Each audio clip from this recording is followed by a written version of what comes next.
विवाह के पश्चात की यात्रा यानी शादी विवाह के बाद की यात्रा, शादी विवाह के बाद की बातें क्या है, कैसी होनी चाहिए, क्या करना चाहिए हमने शादी विवाह के बाद भी, किस प्रकार से अपने बच्चों का संस्कार हमने पूरा करना चाहिए, कैसे हमने जिम्मेदारियां निभानी चाहिए, ये बातें गुरुदेव लिख रहे हैं। विवाह के पश्चात की यात्रा। विवाह के पश्चात पति पत्नी का कर्तव्य बन जाता है कि एक दूसरे पर अपना विश्वास कायम रखें। शादी के बाद पति और पत्नी का यह कर्तव्य बन जाता है कि शादी से पहले नादानी में या अज्ञानतावश या कुसंगति में पड़कर आप लोगों ने जो भी कुकर्म कर लिए, लेकिन शादी के बाद आपने एक दूसरे के साथ विश्वास में रहना पड़ेगा, अन्यथा आपका वो वैवाहिक जीवन, वो परिवार नरक बन जाएगा। नरक। आपने पहले जाने अनजाने में जो कुछ किया सो किया, लेकिन शादी होने के बाद आपने एक दूसरे के साथ में विश्वासघात नहीं करना है। स्त्री ने किसी भी गैर पुरुष के साथ में शारीरिक संबंध नहीं बनाने हैं, गैर पुरुष के साथ में हंसी मजाक नहीं करनी है, और इसी प्रकार पुरुष ने अपनी पत्नी के अतिरिक्त किसी अन्य में पत्नी वाले भाव से अपनी नजर नहीं दौड़ानी है। विवाह के पश्चात पति पत्नी का कर्तव्य बन जाता है कि एक दूसरे पर अपना विश्वास कायम रखें। भावार्थ है कि दोनों जति सती की मर्यादा का निर्वाह करें। जति पुरुष वो होता है जो अपनी पत्नी के अलावा किसी और में पत्नी वाले भाव से ना देखे, और सती वो स्त्री होती है जो शादी के बाद अपने पति के अलावा पति वाला भाव किसी भी गैर पुरुष में ना रखे, उसको कहते हैं जति और सती। भावार्थ है कि दोनों जति सती की मर्यादा का निर्वाह करें। पति को अटल विश्वास हो कि मेरी पत्नी अन्य पुरुष को कभी समर्पित नहीं हो सकती, यानी वो बहन, वो बेटी जिसकी शादी हो चुकी है, वो चाहे पीहर में रहे चाहे ससुराल में रहे, उसके आचार विचार और व्यवहार से उसके पति को इतना विश्वास हो जाना चाहिए कि मेरी पत्नी पतिव्रता है, और ये चाहे जहां रहे ये कभी भी अपने धर्म कर्म से नीचे नहीं गिरेगी। तो वो पति यदि धन कमाने के लिए विदेश जा रहा है या दूर कहीं कोई नौकरी कर रहा है तो उसको चिंता नहीं रहेगी, और वो अपना काम धंधा भी आसानी से करेगा और परिवार की तरफ से भी चिंता मुक्त रहेगा। पति को अटल विश्वास हो कि मेरी पत्नी अन्य पुरुष को कभी समर्पित नहीं हो सकती, चाहे वह कितना ही सुंदर तथा धनी हो। इसी प्रकार पत्नी को अटल विश्वास हो कि मेरा पति अन्य औरत से प्रभावित होकर मिलन नहीं कर सकता, चाहे स्वर्ग से कोई अप्सरा भी आ जाए। इसी प्रकार जो भाई हैं उन्होंने भी अपने आचरण से अपनी पत्नी का विश्वास जीतना है कि मैं कभी भी आपके अतिरिक्त शौपन में भी गैर स्त्री की तरफ समर्पित नहीं हो सकता। तब वो परिवार स्वर्ग समान होता है। कथा, अब गुरुदेव एक कथा के माध्यम से समझा रहे हैं कि पतिव्रता स्त्री क्या होती है और जति पुरुष क्या होता है। एक फौजी जवान था, उसकी पत्नी सती यानी पतिव्रता थी। ये बात उसने अपने साथियों को फौज में बता दी। ये बात राजा के मंत्री शेर खान जो कि मुसलमान था उसके पास पहुंची, तो उसने राजा को बताई और इस झूठ सच की जांच करने की प्रार्थना की। राजा ने सभा लगाई तथा उस फौजी चाप सिंह चौहान को बुलाया। सभा में राजा ने पूछा कि आप कह रहे हो कि आपकी पत्नी पतिव्रता है, वह अन्य पुरुष से किसी लालच में मिलन नहीं कर सकती। फौजी चाप सिंह ने कहा कि यह 100% सत्य है, यानी फौजी चाप सिंह चौहान को अपनी पत्नी पर फुल टू फुल विश्वास था कि अगर ऊपर के लोगों से कोई देवता भी आ जाए, चाहे कोई सोने का बन के भी क्यों ना आ जाए, चाहे हमारे घर को हीरे मोती लाल से क्यों ना भर दे, लेकिन मेरी पत्नी मेरे अलावा पति वाला कर्म किसी से नहीं कर सकती, वो किसी से भी प्रभावित नहीं हो सकती। उसको इतना विश्वास था अपनी स्त्री पर। राजा ने कहा कि यदि झूठ पाई तो? फौजी ने कहा कि जो सजा आप दे मंजूर होगी। राजा ने कहा अगर तेरी पत्नी जैसा तू कह रहा है यदि वैसी नहीं मिली, यदि उसके पतिव्रता धर्म को खंड कर दिया गया तो चाप सिंह ने कहा कि जो आप सजा दोगे मुझे मंजूर होगी। यानी उसने अपनी पत्नी के ऊपर 100% विश्वास करके चैलेंज को स्वीकार कर लिया। शेर खान मंत्री ने कहा कि राजा जी, ये परीक्षा मैं स्वयं करूंगा। राजा ने कहा कि ठीक है। चाप सिंह ने कहा कि मेरे विवाह के समय मिली सुहाग की निशानी, एक पटका यानी कपड़े का परना तथा कटारी यानी बड़ा चाकू मेरी पत्नी नहीं दे सकती, क्योंकि पहले के समय में ये सुहाग की निशानी होती थी जो कि उस पत्नी के पास में रखी जाती थी, और वो पत्नी ये दोनों वस्तु अपने पति के अलावा चाहे उसकी गर्दन उतर जाए किसी अन्य को नहीं देती थी। ये उसके सुहाग की निशानी होती थी। यदि शेर खान यह ले आया तो मैं हार मान लूंगा तथा मेरी पत्नी के शरीर का कोई चिन्ह बता देना, मैं मान लूंगा कि मेरी पत्नी धर्म से गिर गई है। देखो भाइयों और बहनों, ये तो कथाएं हैं और ये सत्य हैं, ये घटना घटित हो चुकी है। लेकिन वर्तमान में हमने इस प्रकार की शर्त अपनी पत्नी को या अपने पति को लेकर नहीं लगानी है, क्योंकि देखो वर्तमान में धरती पर इतना ये सतीत्व नहीं बचा है। वर्तमान के पति पत्नी इस कदर विश्वास के योग्य नहीं बचे हैं। जरा से लोभ लालच में लोग अपने पतिव्रता धर्म को नष्ट कर देते हैं। तो वर्तमान में कोई भी भाई बहन इस प्रकार की शर्त भूलकर भी ना लगाए, अन्यथा आपका परिवार नरक बन सकता है, नरक। जैसा भी है आप अपने धर्म कर्म पर रहकर अपनी पत्नी के विश्वास को जीत कर रखें, और माता बहनें भी पूरी कोशिश करें कि वे भी अपने पति के विश्वास को अपने पतिव्रता धर्म पर रहकर जीत के रखें, ताकि परिवार खुशहाल रहे। मैं मान लूंगा कि मेरी पत्नी धर्म से गिर गई है। शेर खान ने चाप सिंह के नगर में जाकर एक मुखबिर स्त्री से कहा कि एक चाप सिंह फौजी की पत्नी रहती है, उसके साथ मेरा मिलन करा दे, यानी उसके साथ मेरे शारीरिक संबंध बनवा दे, जैसे तैसे उसको बहला फुसला के उसको तू खुश करके, चाहे वो कितना धन ले ले, कुछ भी वो शर्त रखे, तेरे को बहुत धन दूंगा। उस स्त्री ने कहा कि यह किसी कीमत पर संभव नहीं है। अब वो औरत जो थी, जो मुखबिर थी, जिसको दूती कहते थे, उसने कहा कि यह संभव नहीं हो सकता, वो तो बहुत सती स्त्री है, वो तो पतिव्रता स्त्री है, मरना पसंद करेगी, पर पुरुष से मिलन उसको स्वीकार्य नहीं है। उस स्त्री ने कहा कि यह किसी कीमत पर संभव नहीं है। फिर शेर खान ने कहा कि किसी तरह उसके घर से विवाह में मिलने वाली सुहाग की निशानी, पटका तथा कटारी ला दे, चाहे चुरा कर ला दे, तथा चाप सिंह की पत्नी सोमवती के गुप्तांग के पास या जांग सांथड़ पर यदि कोई निशान हो तो वो पता कर दे। वह स्त्री मेहमान बनकर चाप सिंह की नकली बुआ बनकर सोमवती के घर गई।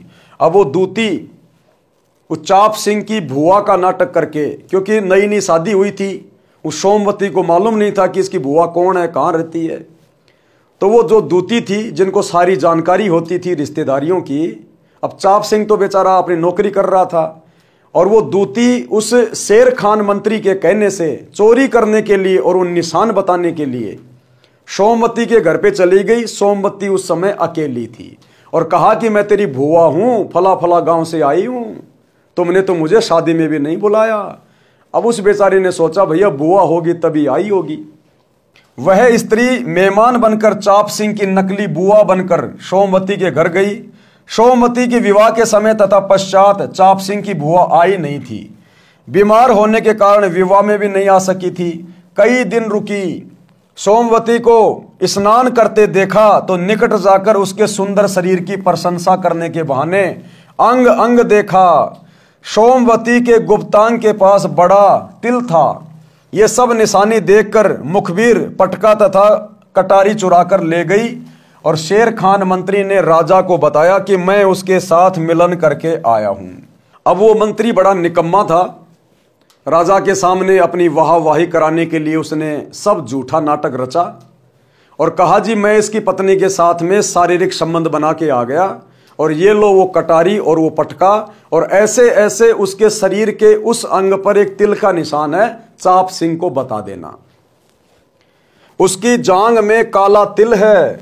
यह सुहाग की वस्तु पतिव्रता किसी को नहीं देती। मेरे प्रेम में तथा धन के लालच में मेरे को दी है। उस मंत्री ने राजा से कह दिया कि उसको मेरे से प्रेम हो गया और उसने मेरे प्रेम में वशीभूत होकर मेरे साथ में शारीरिक संबंध भी बनाए और मैंने उसको बहुत सारा धन दिया, इसलिए लालच में आकर उसने मेरे को सुहाग की निशानी भी दे दी। ये रही। राजा ने सभा लगाई, चाप सिंह को बुलाया, कहा कि यह पटका तथा कटारी किसकी है। चाप सिंह ने ध्यान से देखा तथा स्वीकारा कि ये मेरी है।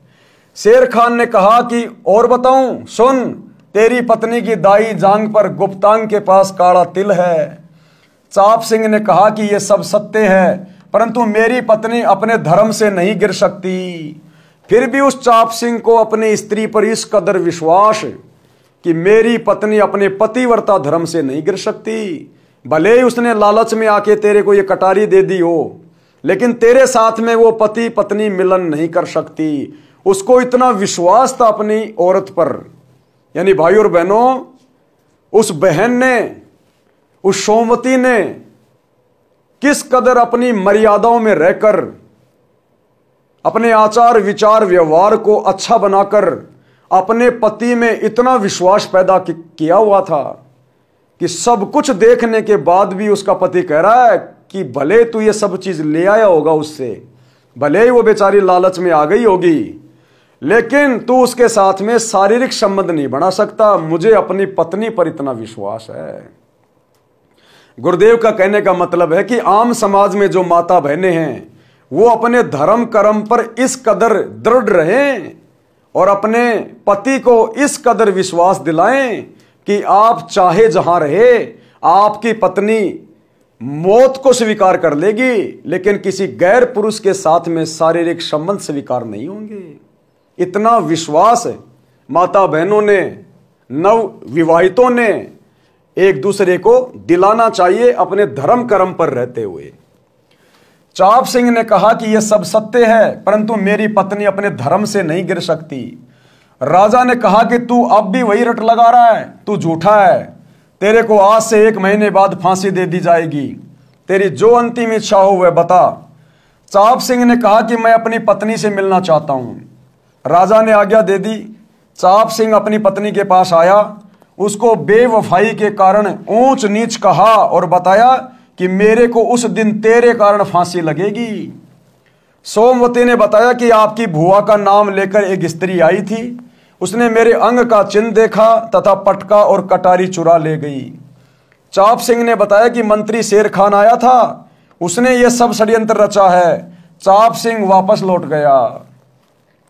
फांसी वाले दिन से 1 सप्ताह पहले सोमवती राजा की नगरी में एक नाचने वाली बनकर गई और राजा को नाच दिखाने के लिए कहा।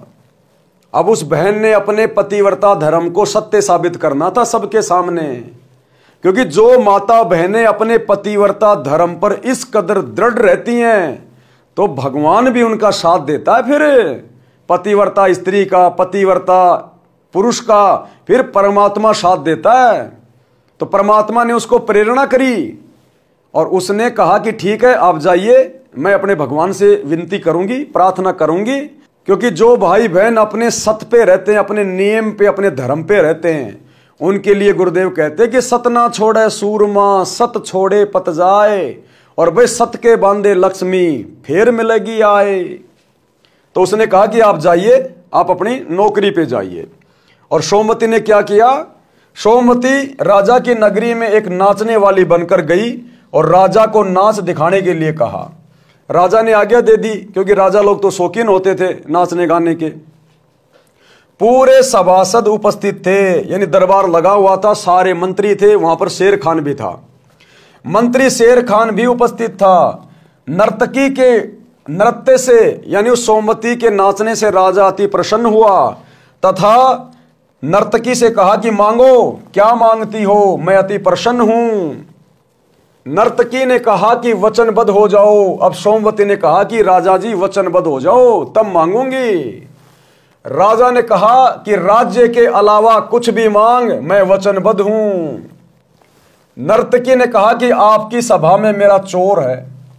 अब सोमवती ने क्या कहा कि महाराज, आपके दरबार में एक मेरा चोर बैठा है, चोर, और उसने मेरे से पैसे उधार लिए थे, अभी तक नहीं दिए, उसको फांसी की सजा दे दो। मेरे घर से चोरी करके लाया है। नर्तकी ने कहा कि आपकी सभा में मेरा चोर है और मेरे घर से चोरी करके लाया है। शेर खान मंत्री नाम है, उसको फांसी की सजा दी जाए। अब शेर खान तो सफेद हो गया। शेर खान ने कहा, अरे मैं तो कभी इसको जानता भी नहीं, इसको देखा भी नहीं, इसको पहचानता भी नहीं, मैं तो पहली बार देखा इसको, और ना मैंने कभी किसी के घर से कोई चोरी करी। देखो परमात्मा किस कदर फिर अपने सत्य पे, अपने धर्म पे, अपने पतिव्रता धर्म पे रहने वाली बहन बेटियों की किस प्रकार से फिर मदद करता है, वापस कैसे समाज में उनको इज्जत दिलाता है। तो सोमवती ने क्या कहा, नर्तकी ने कहा कि आपकी सभा में मेरा चोर है, मेरे घर से चोरी करके लाया है, शेर खान मंत्री नाम है, उसको फांसी की सजा दी जाए। शेर खान ने राजा से पूछा कि बता शेर खान कितनी सच्चाई है। शेर खान बोला कि हे परवरदिगार, मैंने तो इस औरत की आज से पहले कभी शकल भी नहीं देखी। फंस गया शेर खान कि मैंने तो महाराज आज से पहले इसकी शकल ही नहीं देखी। अरे शकल ही नहीं देखी तो बेटा उसके साथ में शारीरिक मिलन कैसे किया फिर तूने? फंस गया शेर खान। अब तो शेर खान ने कहा कि हे परवरदिगार राजा जी, मैंने तो इस औरत की आज से पहले कभी शकल भी नहीं देखी। तब सोमवती ने कहा कि यदि आपने मेरी शकल भी नहीं देखी थी तो ये पटका और ये कटारी ये किसके घर से लाया?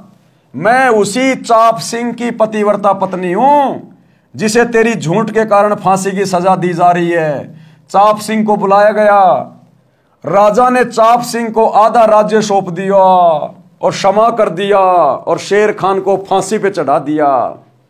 ये सब कुछ क्यों हुआ? उस बहन की, उस बेटी की अपने पतिव्रता धर्म पर रहने के कारण आधा राज्य दिला दिया परमात्मा ने। खुश होकर राजा खुश हो गया कि ऐसी औरत भाई आज से पहले ना देखी ना सुनी। अगर कोई बहन बेटी हो तो सोमवती के जैसी हो, मरना मंजूर, अपने पति से गद्दारी नहीं, अपने पति से कभी धोखा नहीं। आधा राज्य दे दिया और उसके पति को भी स्वतंत्र कर दिया और उस दुष्ट मंत्री शेर खान को फांसी पे चढ़ा दिया। चाप सिंह को बुलाया गया। राजा ने चाप सिंह को आधा राज्य दे दिया और क्षमा कर दिया तथा शेर खान मंत्री को फांसी की सजा दी गई। धन्य है ऐसी बेटियां जिन पर नाज है भारत देश को। गरीबदास जी को परमेश्वर कबीर जी ने बताया है कि तूरा न तीखा कूदना, पुरुष नहीं रणधीर, नहीं पद्मनी नगर में या मोटी तकसीर। क्या भावार्थ बताया? कबीर जी ने बताया है कि गरीबदास जिस नगर व देश में तूरा यानी घोड़ा तेज दौड़ने वाला व ऊंचा कूदने वाला नहीं है और नागरिक रणधीर यानी सूरवीर नहीं है, और जिस देश व नगर में पद्मनी यानी पतिव्रता स्त्री नहीं है, तो ये मोटी तकसीर यानी बहुत बड़ी गलती है, यानी कमी है। जिस देश के योद्धा सूरवीर नहीं है, और पहले के समय में योद्धाओं के पास में घोड़े होते थे, तो कहते हैं मान लीजिए योद्धा तो सूरवीर है लेकिन घोड़ा कमजोर है तो भी युद्ध में हार जाएगा। तो कहते हैं जिस नगर में, जिस देश में, उस देश के सैनिक भी सूरवीर हैं, पीठ दिखाने वाले नहीं, और उनके जो हथियार हैं, जो साजबाज हैं, उनकी जो सवारियां हैं वो भी मजबूत हैं, सुदृढ़ हैं, तो वो देश कभी हार में नहीं आ सकता। और जिस नगर में, जिस देश में पद्मनी औरतें हैं, पद्मनी यानी सती पतिव्रता स्त्री हैं, उस नगर में कभी कोई संकट नहीं आ सकता, क्योंकि ऐसी स्त्रियों की परमात्मा पल पल मदद करता है। तो जिस घर में इस प्रकार की सुलक्षणा माता बहनें होती हैं, जो पतिव्रता होती हैं, जब तक 15-20 साल तक अपने बाप के घर में रहती हैं, अपनी बाप की इज्जत पे कभी आंच नहीं आने देती, कभी किसी गैर पुरुष की तरफ नजर उठा के नहीं देखती, मन में कोई गंदे विचार पैदा नहीं करती। कहते हैं वो बेटी 15-20 साल तक अपने बाप को भी चिंता मुक्त रखती है, अपने बाप के घर में रहकर काम करती है, इज्जत से रहती है, और शादी के बाद फिर कभी अपने पति को शिकायत का मौका नहीं देती, अपने पति की इज्जत को बरकरार रखती है। तो कहते हैं दोनों घर सुखी रहते हैं, दोनों घर, क्योंकि ऐसी नियम और मर्यादा में रहने वाली बहन बेटियों के पास सदा परमात्मा रहता है। उनके सत्य के कारण परमात्मा उनकी रक्षा करता है, क्योंकि ऐसे संस्कार ये पिछले जन्मों से होते हैं, पिछले जन्म से होते हैं पूर्ण हंस मुराद। ये पिछले जन्म जन्मांतरों के कोई शुभ संस्कार होते हैं, भक्ति संस्कार, जिस कारण से माता बहनें मरने को मर जाएंगी लेकिन अपने पतिव्रता धर्म को नष्ट नहीं करती, अपने पति के विश्वास को नहीं तोड़ती हैं। इस प्रकार का चरित्रवान स्त्री पुरुष दोनों का होना अनिवार्य है। जब स्त्री और पुरुष दोनों इस प्रकार से चरित्रवान होते हैं तो उस घर में फिर कोई कमी नहीं रहती है। तो देखो भाई और बहनों, सारी जानकारी कौन दे रहे हैं? सतगुरु रामपाल जी अपने कर कमल से लिख रहे हैं कि समाज कैसा होना चाहिए, शादी विवाह के बाद में पति और पत्नी का चरित्र, उनका व्यवहार कैसा होना चाहिए, एक दूसरे के ऊपर उनको किस कदर विश्वास होना चाहिए। और जब पति और पत्नी चरित्रवान होंगे, अपने अपने धर्म पर रहेंगे, तो संतान में भी वही संस्कार आएंगे, समाज में भी इज्जत और घर में भी किसी प्रकार का कोई दुख नहीं, कोई कष्ट नहीं। तो ये सारी जानकारी कौन दे रहे हैं? सतगुरु रामपाल जी, पूर्ण सतगुरु। क्या आपने इस प्रकार की बातें आज तक किसी आचार्य, शंकराचार्य, मंडलेश्वर के मुख से सुनी है? उन ज्ञानहीन प्राणियों की खुद की नजर गंदी रहती है। तो भाई और बहनों, मौका है, इस परमेश्वर के ज्ञान में बल है, बल, सतीत्व है, वचन शक्ति है। इनके सत्संग सुनने मात्र से आपके घर में अगर कोई संकट है, छोटे मोटे हारी बीमारी है, अगर आपके घर में इनके सत्संग चल रहे हैं, टीवी में या टेप रिकॉर्डर में या मोबाइल में, आपके घर से उन संकटों का धीरे धीरे खात्मा होना शुरू हो जाएगा, क्योंकि ये सामान्य आवाज में नहीं है।